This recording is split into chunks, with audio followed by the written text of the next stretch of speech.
I have a Sultan of Silver here with you, and I want to talk to you about the best combs and brushes to use when your beard is more than a year, when you have a big beard.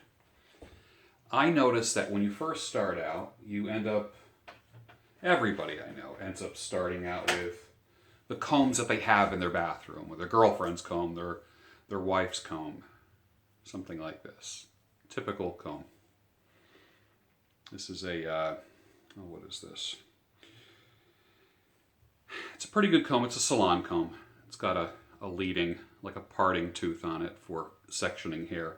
This is like your typical barber slash stylist comb. I would say more like barber comb. You get them, like a box of 20 for $7 or $8, that type of thing. And this is what most people have. And they're still good for parting things. Now, the mustache comb that I use, where is it?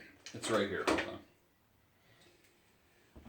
I made a move to a small, this is called a Cowboy Comb. I got this. You can just Google it, Cowboy Comb. I like it, and I'll tell you why in a second. You can use a comb like that to part your mustache. But see what happens? You part it, and some of it, the bottom half of the comb gets into your beard. And if you're precise like me, and you want a more precision kind of beard, then you end up having to kind of do all this. With the Cowboy Comb, I just dig. I mean, the teeth on this comb are incredible. They just dig through anything. And you're not having this huge part down here jacking up the bottom part of your beard. Now, today is a product-free day. It's actually a product-free week for me. So I'm doing all this without any product. But as your beard gets longer, you want less and less pulling it out. People start freaking out when their beard starts shedding, and we don't want to do that. This comb right here, now I'm just going to put it through. Yeah, it's pulling. It's just, I feel it already. Yeah, forget it. Forget that.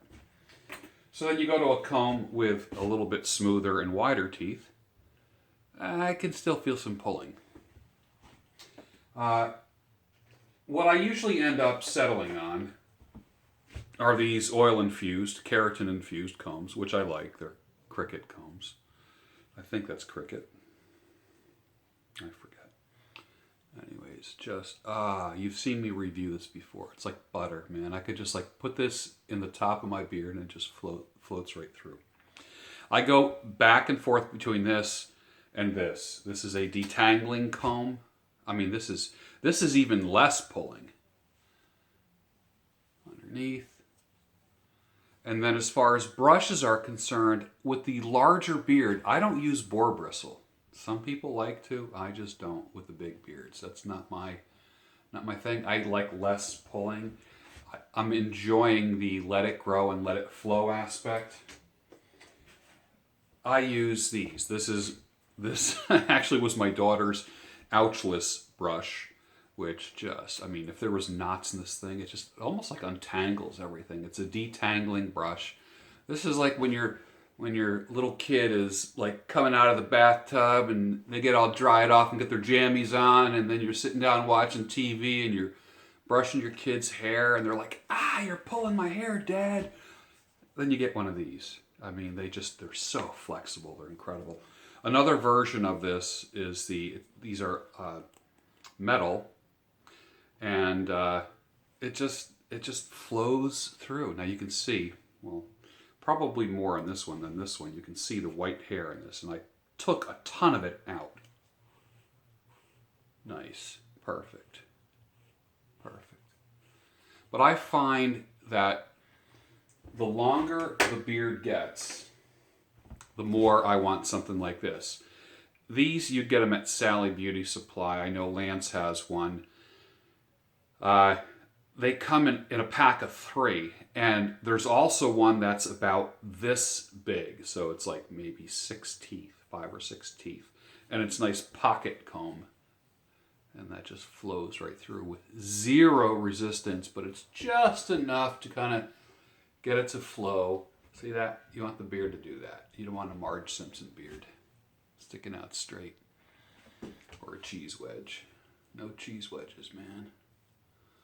I hope that helps. Sally Beauty Supply, you can't go wrong. You get one of these. I think you get 3 of them There's like this, and it comes with not this one, but one that's about this size, and then the one that's about half that size. I think maybe $4 at the most, but wow, for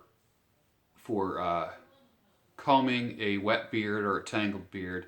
Once your beard just gets big, you just want to, it's almost like that Socratic oath. It's like, first, do no harm. Don't do harm to your beard or to your skin with wacky tools, goofy chemicals, goofy toxic chemicals. My chemist friends always remind me that even water is a chemical, and I need to differentiate between chemicals and toxic chemicals. So, and you'll be fine.